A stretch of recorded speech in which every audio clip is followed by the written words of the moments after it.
Cool. Okay, well, let's get started. So, my name is Christopher Brignola, and yeah, Michael hit me up maybe a couple of weeks ago and asked me if I wanted to present, and I was trying to think of some different things that I could share. I do a lot of stuff in the technology field. I work with people in the music industry and building apps and doing some stuff with blockchain, and none of that was really resonating with me, but something I'm really passionate about is the human body and health and kind of holistic healing. So I thought that I would share some of my knowledge about different herbs that I think are right now more relevant and more powerful than ever given the world climate and the situation that we're all in. So yeah, I'm going to be sharing different things I know about the human body, about detox, about different herbs, and then kind of more towards the end, maybe discuss different things that are not necessarily plants or herbs, but have a very high um, rate of efficiency when it comes to healing the human body. So first thing I really want to go over is really the opportunity for all of us to grow together. I mean, that's what this whole thing is about. So to me, it's all about sharing, kind of sharing openly, and really coming together as a community. So I think that right now uh, is more important than ever for us to openly share what we're all good at, and that allows us to kind of build a stronger community and a stronger web. And I always ask myself, no matter what the situation is, if it's personal or right now on a larger scale, like what is the benefit here? What's the silver lining, or what's the opportunity to grow? And right now, especially as it pertains to this presentation, is to build up your personal stockpile of immunity. So I like to think of it like a bank account. Basically, like the human body, how I see it, has an overall health meter, and kind of like you're in a video game. And basically, when that meter gets to the end of your life, that's when you pass on. And you have like your overall health meter and you have your daily health meter. And there's different things that we can do to basically boost that up slowly every single day.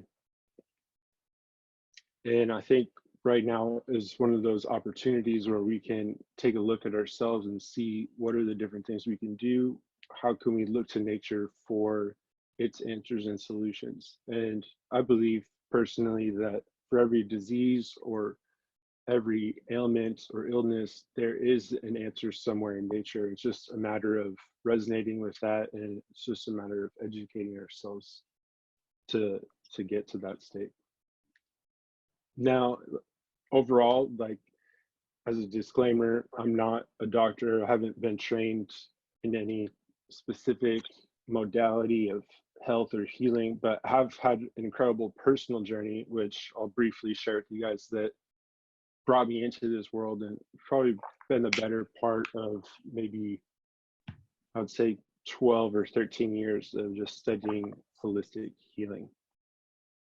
So back when I was about 18 years old, I got in a really severe snowboarding accident. I ended up breaking my neck in 2 places. I ended up shattering my hip and had to get reconstructive hip surgery. I was in a wheelchair. I had to learn how to walk again. Basically changed my entire life forever. And it was at least the better part of a year of just rehabilitation before I could really even resume like normal activity.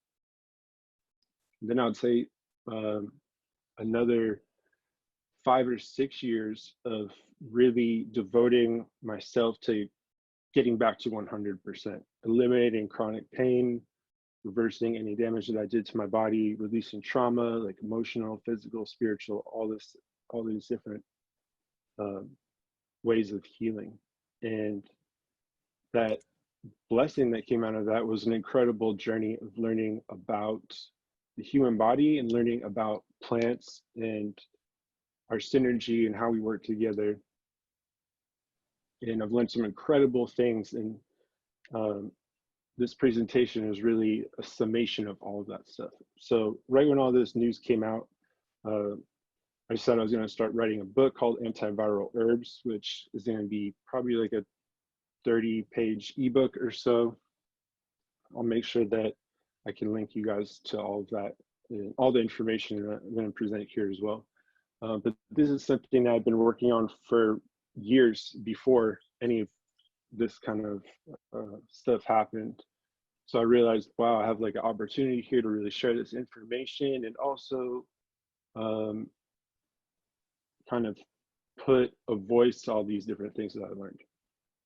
So that's just a little bit about me, my backstory. So the next kind of part to this is really understanding the simple foundation of the human body.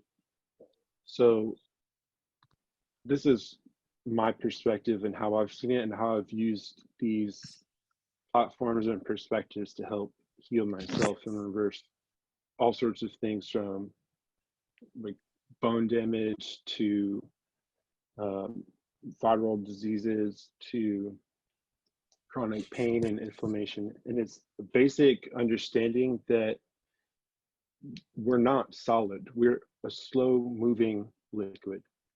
We are basically made up of liquids, and everyone knows that most of our body is made up of water, but what does that really mean? Something that we're not really taught about ourselves as we're growing up is that we're basically about 20% blood, which is essentially a gel. Like if you've ever bled or saw someone bleed yourself, it's not really like water liquid, it's really like a gel. And that's a closed loop system. So the quality of your life is really the quality of your blood. And when you take these herbs, it's basically helping you to clean that system. And then you have another separate system, which is the lymphatic system. And this is really when the entire game of health kind of changed for me, when I learned about what the lymphatic system is. It's all of your intracellular fluid. And this makes up about 70% of your body. So between your blood, which is a closed loop system, and your lymphatic system, this is essentially who you are. And I like to think of that as, in really basic terms, kind of like a swimming pool. If you go to like your pool in the backyard or your neighbor's pool or somewhere else that hasn't been cleaned in a long time, and the filter is no longer working, doesn't get a lot of sunlight, it's kind of like this stagnant pool of water, slowly turns green over time, and it's pretty gross. Like you can think of that as the internal waters of someone who isn't well, versus a pool where the filter is running very well. It has like lots of care and sunlight and love and movement. There's oxygen in the water. This is a healthy system. This is like healthy internal waters. And so what can we do really to increase all of these systems? When it comes to filtering out your lymph system, it's basically your kidneys. So to really get well, one of the first things you need to do is examine kind of each individual system of your body, and the kidneys are what filter out the lymph system. And this is basically like the great sewage system of the human body. And on top of the kidneys are the adrenal glands. And these are really important. They basically reflect on the health of the kidneys. If you have healthy kidneys, you'd have healthy adrenal glands. And the adrenal glands are responsible for helping to make hormone production in your body. And so when I started to understand this, I was like, wow, so if I really focus on my internal water, like my internal lymph system and the system that filters it, it's like I'm kind of taking care of that pool in this healthy scenario where everything is being filtered properly and I'm actually focusing on the quality of these fluid systems in my body. So then I started diving deeper and understand that basically the human body is an electric organism. So we are electricity. A healthy person has a high electric charge, and a sick person has a low electric charge. And you could think of that like a battery. If a battery is in good health, it's very strong, it's capable of performing its task.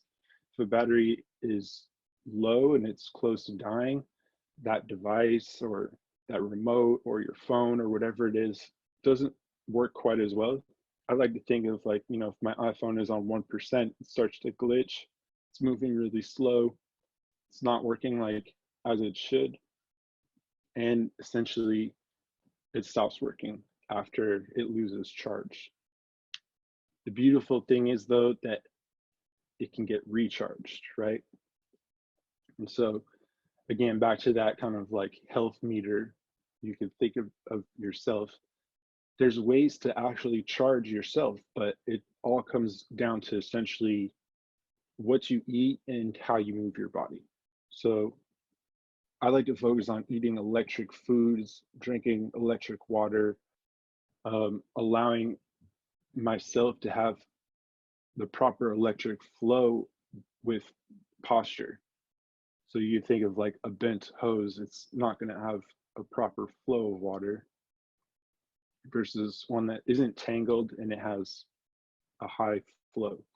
So that's kind of just how I like to see the human body. Essentially, we are an electric pool of fluids, and it's up to us what we allow in that helps us charge these things. And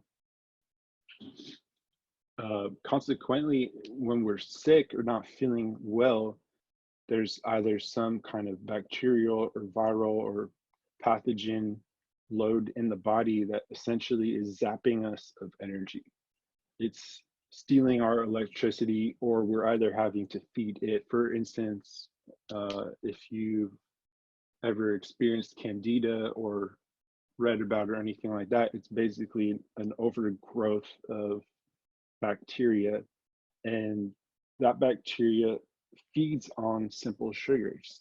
So like breads or candies or starches, that's their food source. And when you don't eat them, you don't feel good. You kind of get grumpy. When you do feed them or eat those foods, then temporarily they're kind of satisfied. But it's not really you who has the craving for those foods, it's these pathogens in your body. So at one end, it's about an intake of foods that have a high electric content, which is essentially fruit that's grown in the sun that has structured electric alkaline water inside of it. Think of like watermelons, cucumbers, or things that have a high water content. And then two, it's about proper elimination of different pathogens in your body. And that's really where herbs come in, especially when it comes to viruses, which is kind of the main topic of this presentation. The body does need some help. So when you have a viral infection, the body can fight it on its own, but viruses are very tricky in how they operate. And so we're going to kind of dive into some of those things right now. And then once you better understand what you're going against, you know how to fight it. And so that's where it comes into play, where it's almost like you're studying your enemy in a way. If you have something like a viral infection or bacterial infection and you want to treat it naturally, there's ways that you can prop yourself up and give your body the opportunity to fight it on its own. Because at the end of the day, no matter what it is that you're dealing with, your body at the end of the day is what heals itself. There's nothing that can heal anything for you. It's simply putting yourself in a state where your body has the opportunity to work more effectively at it. So the human body is really a self-healing mechanism. That's what I believe. It's designed to heal. If you get a cut and let's say it's not so severe, you're not infected or anything like that, over time, that wound will heal.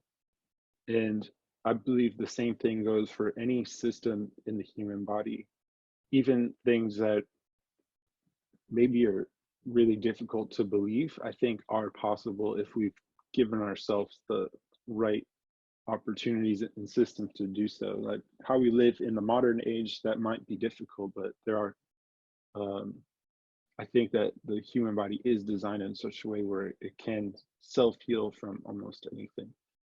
Um, you're really built on a biological code which is designed to repair and rebuild every single day.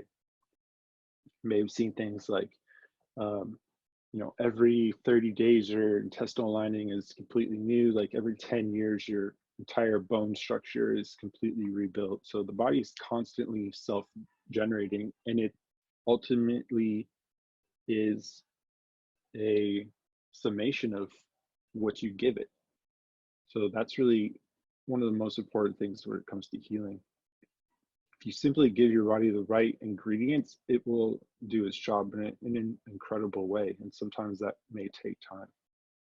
Um, and the way I kind of like to think of it is you don't need to really be an electrician to enjoy the light in your house. You just have to know how to turn on the light switch. All the work has already been programmed and built in for you. You really don't even know you don't have to know how it works at all. You just have to know where the light switch is.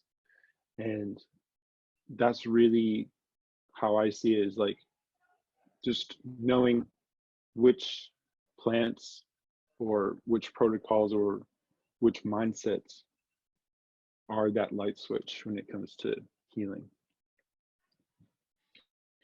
And I've had to go through some really incredible, difficult things to find that to be true for myself. And everyone has their own journey, but that's really empowering for me because I know that I've been able to leverage this information for my own benefit and heal myself and continue to explore what the human body really is.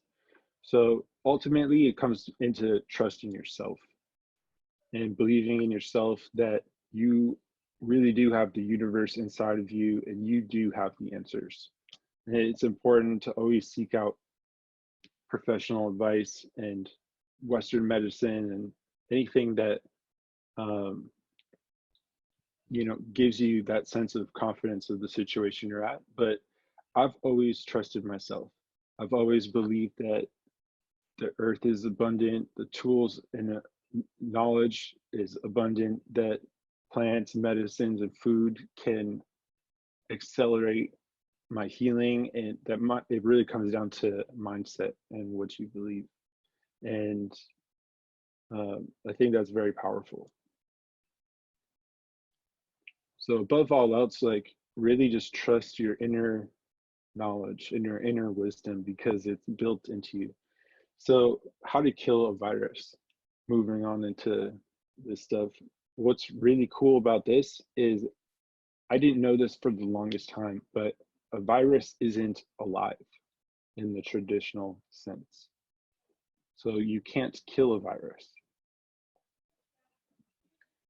The truth is that a virus is really just a simple packet of DNA and RNA and a protein coding, and it's meant to find a host and multiply. So it's genetic code. It doesn't have a traditional cell structure.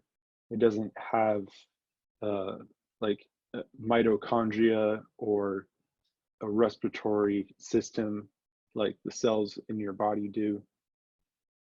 It's not like a bacterial infection where there's actually like a living organism. It's simply a packet of protein. And now that we know that, it actually gives us the advantage because we know how to handle it. It doesn't respirate like a living cell. Um, it's basically unique in that it is simply a system of DNA that it wants to find a host and replicate. And really the only way to fight that is to learn that essentially, if you want to get rid of a viral infection, you need to learn how to take down its shield. So it has this protein coating around it that the body has a very hard time deactivating. And because of that, the infection or colony of viruses inside of your body, they can proliferate very quickly because essentially you can't take down their shield effectively. So kind of think of like Star Wars or some kind of science fiction movie where there's some ship and like you can shoot at it all you want, but as long as that shield's up, you're really not getting in. Now, once you're able to deactivate that shield, then you shoot at it and all of a sudden you become very effective. So that's how I like to think about viruses. Basically, it's a mindset and a system which gives you the upper hand because there are tons of different modalities or natural medicines that allow you to deactivate that shield and then essentially give you the upper hand. So this goes for anything that's a virus. It could be strange mutations, it could be man-made, it could be a natural occurrence. This is essentially how viruses operate. So that's essentially really good news because although you can't kill it per se, you can deactivate it and you can effectively eliminate it from your system. And then the idea then becomes you want to remove as much of it as possible such that it's no longer an issue. So you may always have a bit of that genetic material in your body, but how much? And that's really what it comes down to when it comes to a viral infection is how much of that do you have in your body such that is it an issue or are you contagious, etc. And taking really simple but consistent and effective steps, you can essentially eliminate viruses in such a way where they're no longer a problem for you. So ultimately, you want to become strong enough where it doesn't even choose you as a host, because only weak plants or animals or people, etc., get sick. And we've all been sick before. And essentially, in my perspective and in my own experience, it's essentially like, wow, I messed up. I let my immunity drop to a certain level where now there's some kind of pathogen that wants to see me as a host because it knows I'm in a weak state. So that's what I was saying at the very beginning of this. We want to take all this information and basically take it as an opportunity to continually boost our immunity. So we boost our immune system in such a way where we're no longer a hospitable environment for these things. That's how I like to see any kind of pathogen or fungus or bacteria that is not symbiotic with the human body. Essentially, am I giving it a hospitable environment, or I'm making such an inhospitable environment for it by my kind of daily actions that I'm not nearly as at risk to catch it or something else. So we can take simple, actionable, and measurable steps to put us in that state.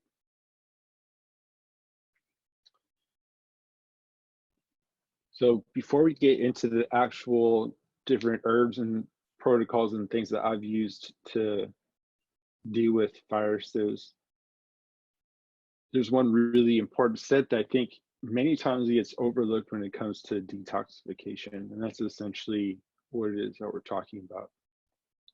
And that's the elimination step. So everyone wants to know, like, what can I do to detox, or what can I do to, or herbs can I use to improve my health in this situation? And all we have to understand is that there's basically what we put in and what we're taking out.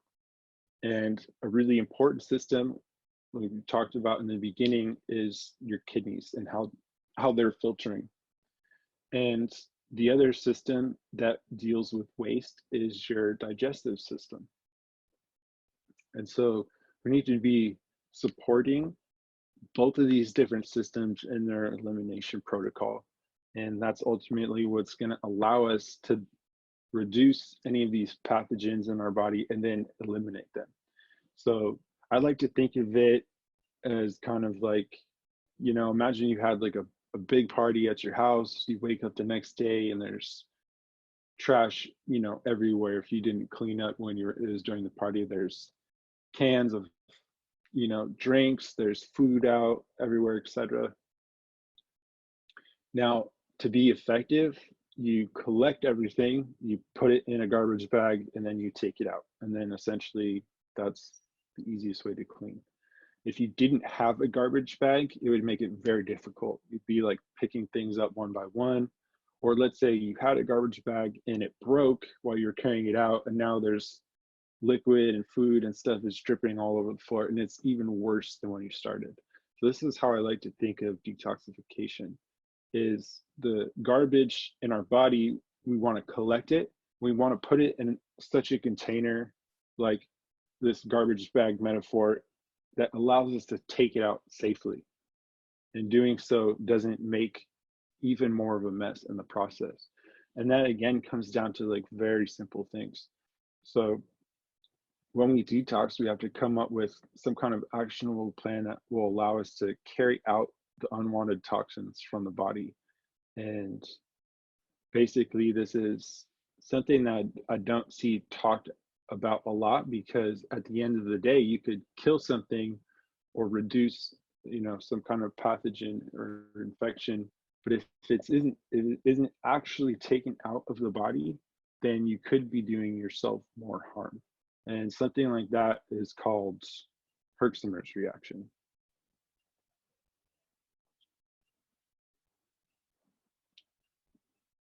Hey, Chris, this is Max. Yeah. I just want to say that thank you so much for the talk, and I'll be starting another one in about, or I guess right now. So do you want to give a few concluding remarks before we transition?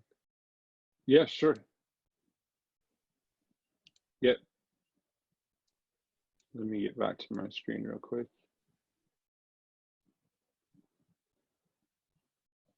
Could you switch back to the screen I was on? I'm sorry.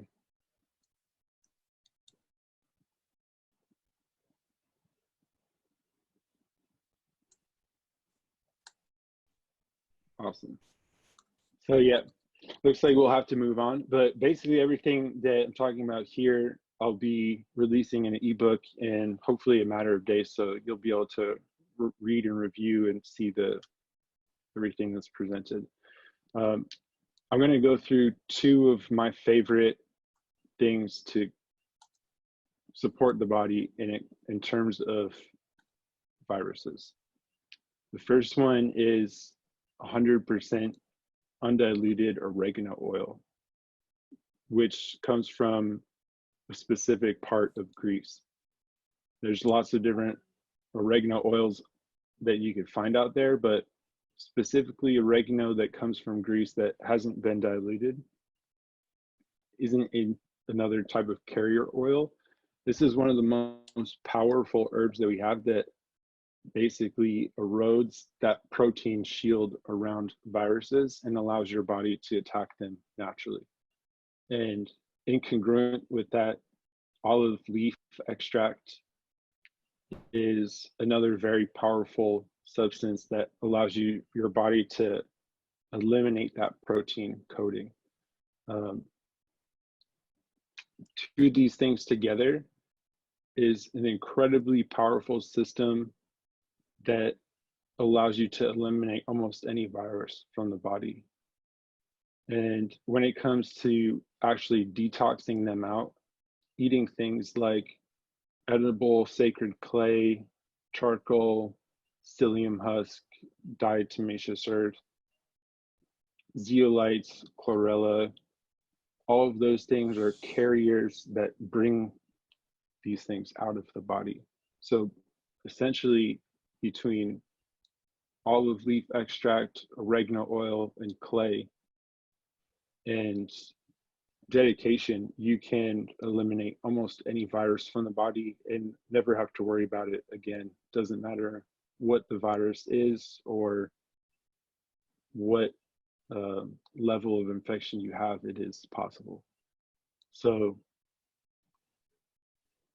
I'll wrap up with that. And I really appreciate everyone for being here and for participating. And yeah, thank you guys so much. I'll make sure that I link up with Michael and get this ebook and present it out to everybody. So